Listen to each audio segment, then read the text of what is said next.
Hiya, babe. Say, how about a little... Ouch! Does that answer your question, buddy? The Adventures of Maisie, starring Ann Southern.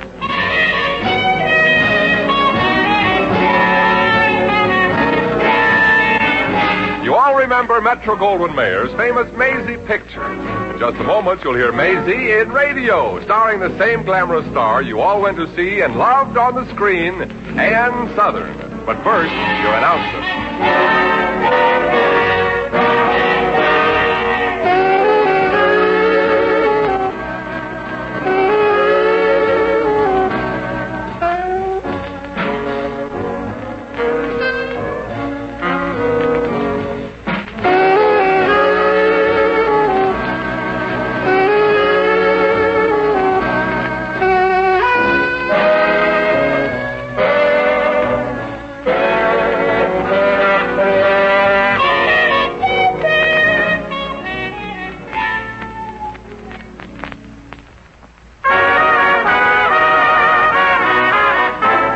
Here's Ann Southern as Maisie. Yep, I'm Maisie, like the fella said, Maisie Revere. I'm a showgirl, but after years in the business, this gal has very little to show for it. I haven't been broke all my life, but that's probably because I haven't lived all my life yet. The last job I had was working as a waitress at a racetrack. You know, one of those places where windows clean people. And I quit after a couple of weeks because none of the men customers could make up their minds what they wanted until they saw me. Well, when you're broke, there's only one thing a girl can do, so I did it. Went to a hawk shop with what I laughingly call my valuables. Yes, miss? And what can I do for you? Well, good morning. I have some valuable heirlooms that have been in my family for years, mister, and I'd like to borrow a little money on them. Well, you've come to the right place, miss. I'll give you as little as the next man. Well, you see, I need the money bad, mister, and you look like a kind man. Well, that goes to show how deceptive looks can be. What have you got? Well, it hurts me. It hurts me deeply, mister, to have to part with this priceless old family heirloom. Oh, dear. This cuckoo clock that was left me by my millionaire grandfather. To part with it for a measly, insignificant $2. Miss, do I resemble an imbecile? No, but I can dream, can't I? Okay, $1 and no questions asked. A quarter? If you don't mind, miss, I've got work to do here. Well, okay, forget the clock. You're forcing me to part with my most valuable possession. This genuine pearl necklace. I'll sacrifice it for It is pretty. $6. Let me look at it with my glasses. $3. Seem to have misplaced my glasses. $6. Oh, here they are. $2. Give me $1 and you got a deal. Sorry, and now if you'll excuse me, miss, I've got some work to do in the back room. Okay, mister. I'll take my stuff to some other pawnbroker, some kind, good-hearted man who don't see so good. Good afternoon. What's so good about it? I'd like to see the owner of this shop, please. The owner? I'd like to buy a gun. A gun? Mm-hmm. What for? That's my business. You're a hold-up man? Please, miss, I am in no mood to answer questions. I like to buy a revolver. Say, I think I recognize you. You're Professor Anthony Davis, aren't you? Oh, now, please, Your miss, picture was in the paper last month for a couple of days in a row on the front page yet. For stealing something, wasn't it? Well.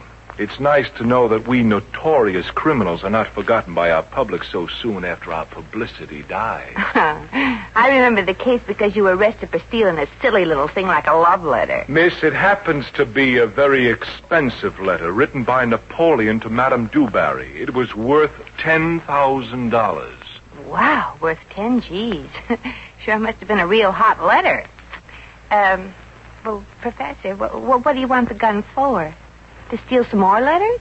Miss, this may be a shock to you, but I didn't steal that letter. Well, the paper said you did. Gosh, the story was on the front page for a whole week. And then it suddenly stopped. Oh, no, it didn't. The next day they printed the story of my being released because of lack of evidence. Oh, well, I didn't see that. Hardly anybody did. It was on page 12, a little squib under household hints that read, quote, Professor Anthony Davis, custodian of the rare letters and books collection of the University Library, was released today when the evidence of his stealing a valuable old letter from Napoleon to Dubarry was found to be insufficient. Unquote. Well, look, Professor, it's none of my business. Exactly.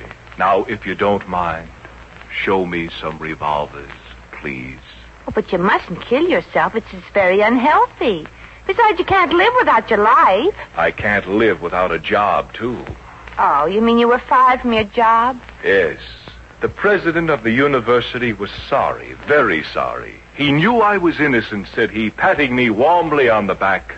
But after all, old chap, you know how trustees of a college think, and the public at large too bad publicity reflects on the school.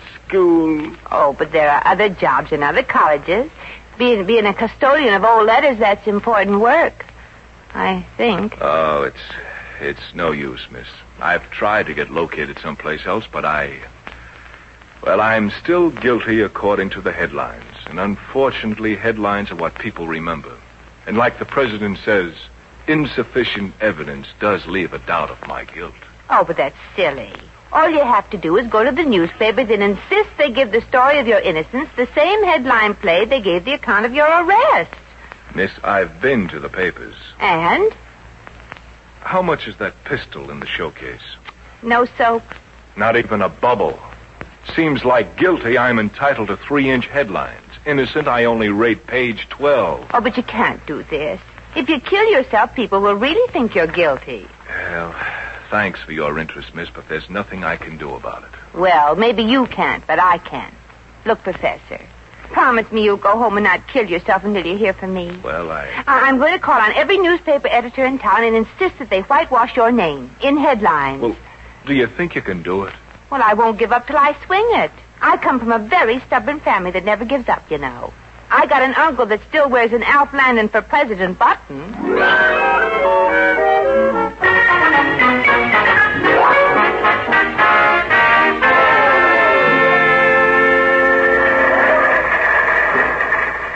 Well, I'm sorry, Miss Revere. There's nothing I can do about this Davis affair. A likely story. You're the editor, aren't you? Yeah, only of the birth column. I take care of people who are born. Well, then give Professor a break. He was born. Yeah, I mean lately. Oh. Yeah. Now, look. When a person isn't hot news anymore, what happens to him is only his own business. And mine, too, Mr. Hastings. If Davis can be considered guilty in headlines, why can't he be found innocent in headlines, too? If the whole world has thought him a crook, why can't the whole world know he didn't steal that letter? Miss Revere, I'm just a little guy trying to get ahead. And you sure can use one. The one you got don't seem to work so good. Now, Mr. Hastings, don't you see what printing the story of Professor Davis could mean to your career? Or are you interested in becoming the editor of this paper? I'm a hard-working slave, Miss Revere. For 20 years, I've been handed the crummiest jobs on the... I could be editor? Uh-huh. And you'll be able to afford to get married. I am married. There's a picture of my wife on the desk. Oh. Well, then you'll be able to afford a divorce. Just think. You'll be a hero. Yeah. You'll save the life of a man who was tried by headlines. Yeah, divorce. An innocent man who wants the world to know about it. Just think what that will mean. Yeah. For 12 years I've been married to that nag. Professor Davis's story deserves headlines, Mr. Hastings. And only a brave man like you can take things in your own hands and right a terrible wrong. I'll do it. For Davis' sake, of course. Oh, of course. Now, here's how we'll swing it. You get a cameraman. We'll rush down to Professor's place and take pictures of the chief of police apologizing to Davis for the false arrest and giving him a clean bill of health. Yeah, that'll be good for front page spread. Oh, sure. Even the editor will realize that. Yeah, but how you going to do it? Get the police chief down there and make him apologize to Davis? Oh, it's easy, Mr. Hastings. The chief is ambitious, too. He don't want to be kicked around by the police commissioner anymore. He'd like to be the commissioner himself. Are you sure? Uh-huh, and I'm going down to his office right now and talk him into it. I'll meet you in front of Professor Davis's apartment in an hour.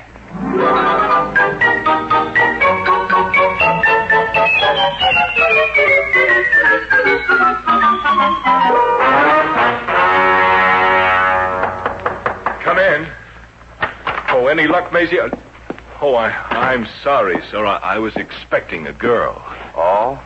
Well, then I won't take up much of your time. Well, it's nothing like that at all. Too bad, Professor. There's much more to life than old love letters. So much more. Oh, I don't think I know you, mister. It's true. You haven't had that pleasure yet, Professor. Here, perhaps this will serve to introduce us. Oh? Well, this letter. It's the one that was stolen from the library. The one from Napoleon to Dewberry. Oh, then you do recognize it, Professor. You are an expert at your work. Where did you get it? You stole it.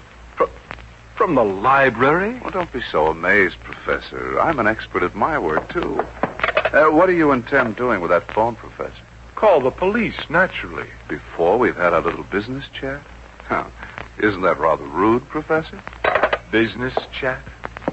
When you handed me this letter, mister, all our business was finished. On the contrary, it just commenced. And it could be a very flourishing enterprise. Partner. Partner? In the firm of Mallory and Davis, valuable letters stolen to order. It sounds rather impressive, doesn't it, Professor? Now, look, I won't go for anything like that. Very well, then. Davis and Mallory. See, I'm giving you top billing. Are you out of your mind? I'm no thief. True. But I have faith that you have the makings of becoming a good one, Professor. Under my tutelage, of course. Well, I'm terribly sorry, old chum. I like my job at the university library. Yes, but you don't have it anymore, Professor.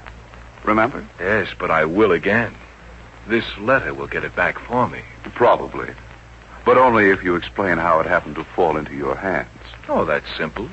When the police get here, you'll be I'll here. be gone, and so will the letter. I'm not particularly partial to prisons, Professor. They cater to such an inferior class of people.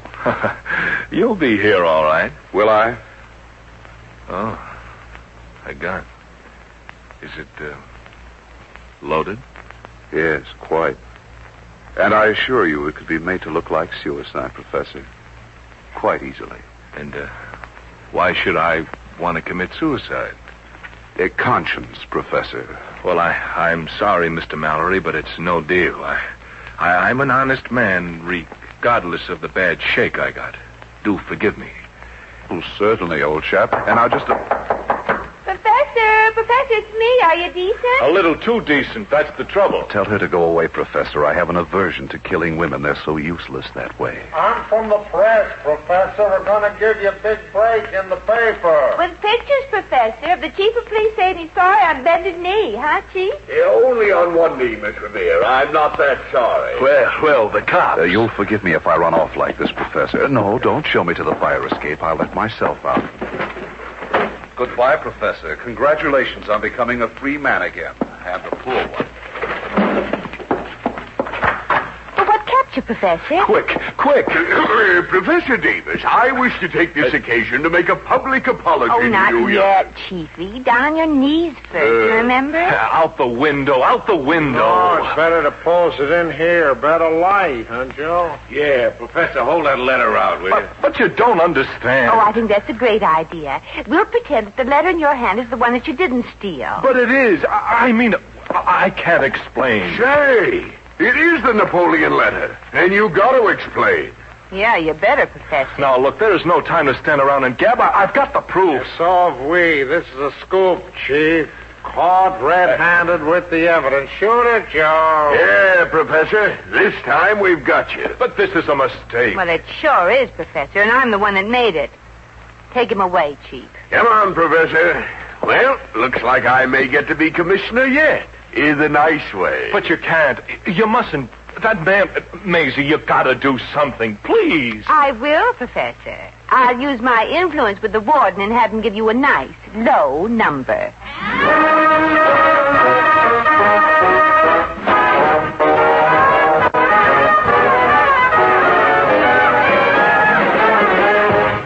The Adventures of Maisie, starring Ann Southern, will continue in just a moment.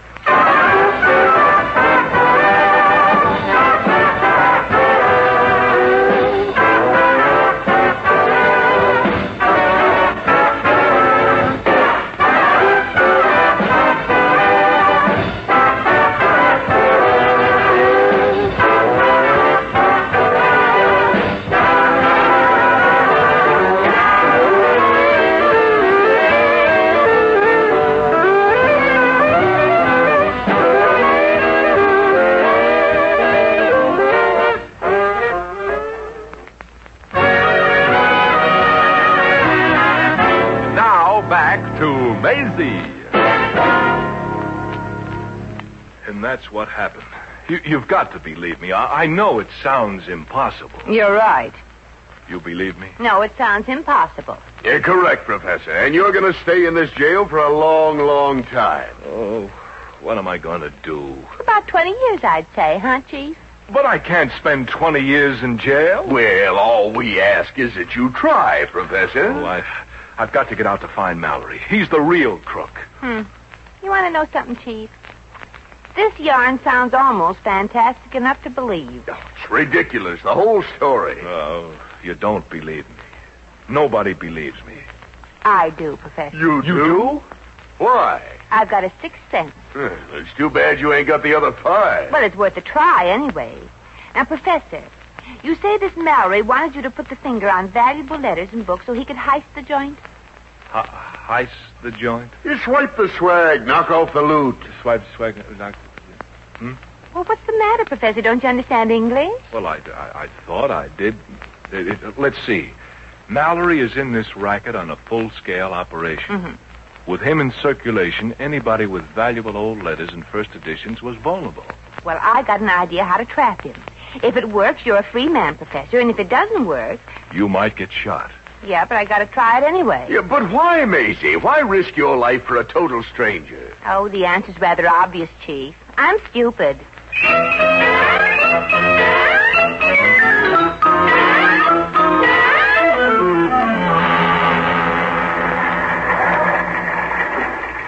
I won't do it, Maisie. I absolutely refuse to do Well, it. why not, Mr. Hastings? I don't want your blood on my hands. Well, neither do I. I happen to like my blood just where it is. And I promise when I get the goods on Mallory, you'll get the scoop. But suppose Mallory, if there is a Mallory, gets wise too soon. Well, then you'll have another scoop in the obituary column. I can't do it. Look, I didn't steer you wrong yet, did I? Catching Professor Davis with his catching him red-handed with the evidence moved you a couple of notches closer to the editor's job, didn't it? Yeah, it's wonderful having a sense of power. Why, last night I even talked back to my kids. One more promotion and you'll be able to hate your wife in luxury. All you got to do is put this article in the paper. Yeah. Let me say it again. Yeah. Immensely wealthy Miss Maisie Revere checked into Royal Suite at Park Sherry Hotel this morning. The chief of police laid out the money for the suite out of his own pocket. He had a good day giving out parking tickets. And Miss Revere, a collector of first editions, brought with her a rare copy of Twelfth Night by George Bernard Shaw. Maisie, when Twelfth Night was written, Shaw wasn't born. Well, that's what makes this copy so rare. Yeah, you better make that by Shakespeare. Oh, makes the book more valuable, huh? By a name author? Yeah. Okay, I'll print it in the afternoon edition. Well, that should make Mallory come a-stealing for it tonight. If he's what the professor says he's cracked to be. Now, frankly, I think it's the professor that's crooked. Okay, Maisie. Oh, here. What's this? A rabbit's foot. Keep it. Yeah, but it's supposed to be lucky. Well, it wasn't very lucky for the rabbit. I got to meet the police chief now at my suite and make final arrangements.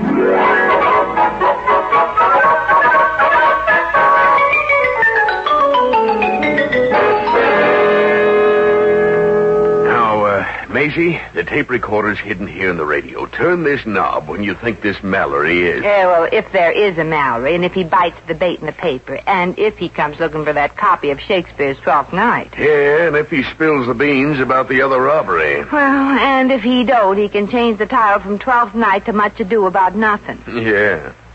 Well, it sure is a dangerous thing you're undertaking, girlie. Any questions, Miss Revere? Yeah. Why don't I ever mind my own business? Maybe he won't even show. Hey, what was that? I heard a sound coming from the bedroom. Oh, it must be Mallory. Quick, Chief, turn off the lights and hide outside. Right. And I'll hide out there with you. No, Maisie, you've got to trap him into talking. You're not really scared, are you? Well, no, Chief. I'm quivering like this because I just took some medicine and forgot to shake the bottle. Well, outside now. He's coming in here. Oh, sure. Good luck now. Oh, dear.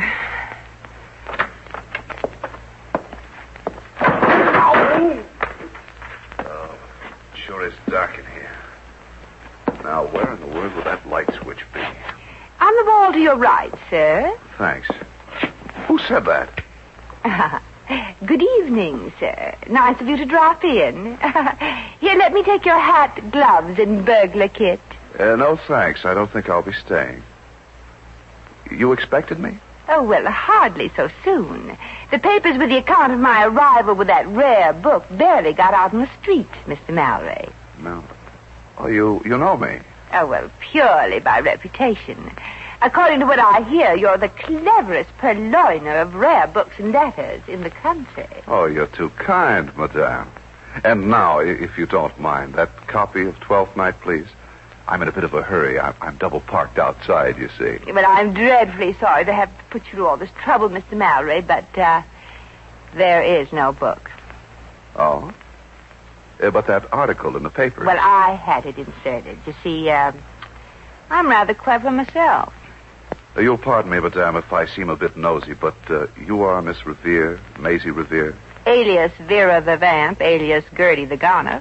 I hope this won't hurt your feelings, madame, but I don't believe I've ever heard of you. Oh, well, that's because I'm just small fry in the racket, Mr. Mallory. I've never stolen rare letters yet, just rare postcards. You see, I'm just a beginner. Oh, and that notice in the papers. Oh, merely a brilliant method to meet you, Mr. Mallory. You see, I don't intend to be small fry very long.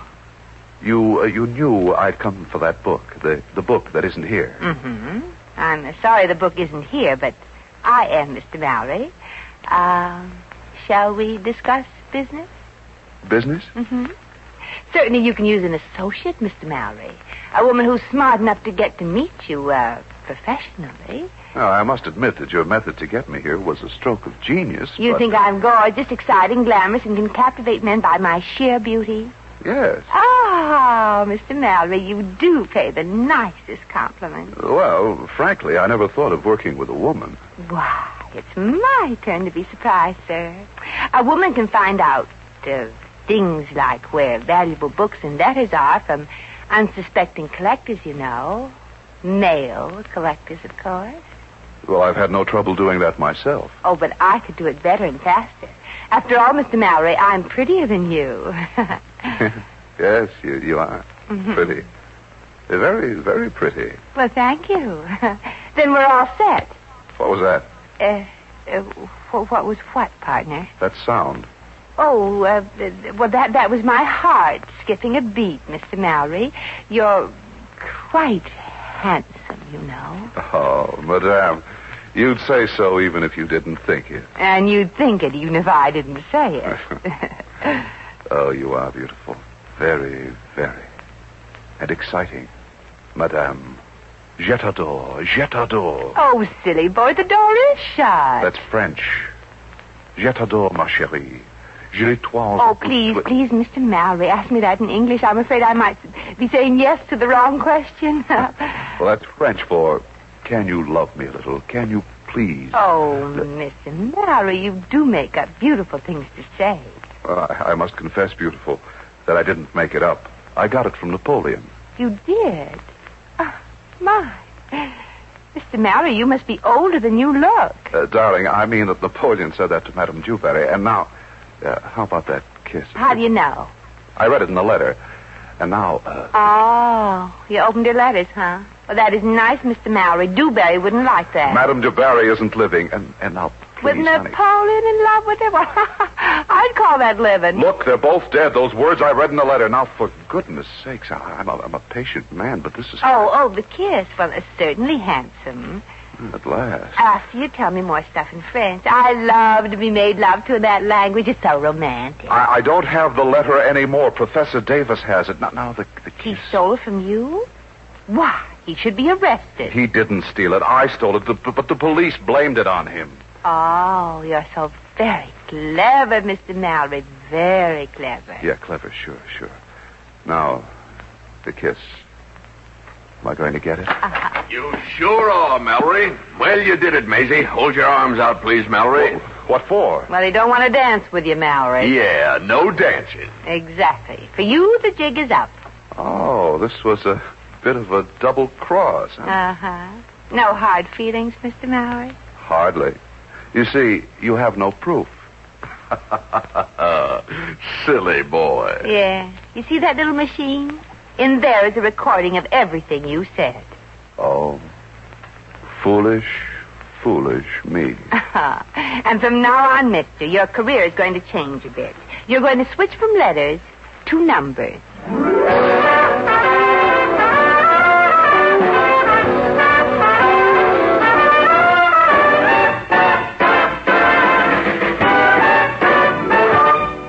In just a moment, we shall return to the adventures of Maisie.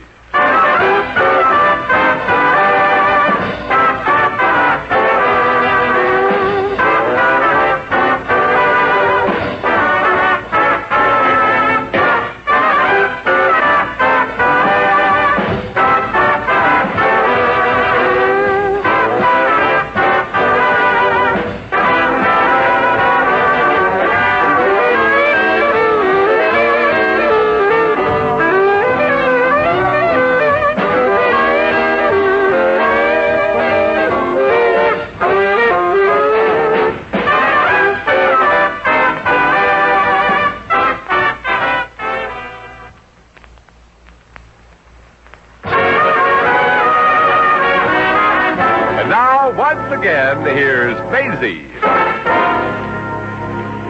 Well, I guess that was one of the only cases where the mouse baited the trap and the piece of cheese got caught.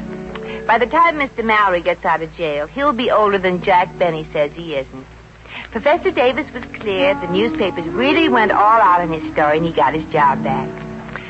Well, I guess I might as well toddle back to my lonely room and take off these tight shoes. When you're broke, that's one enjoyment you can get out of life. And I got a good detective story to read, too. It's about the murder of a policeman up in Massachusetts.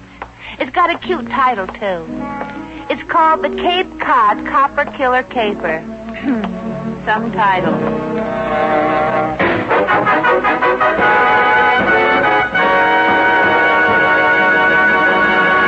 You have just heard The Adventures of Maisie, starring Ann Southern.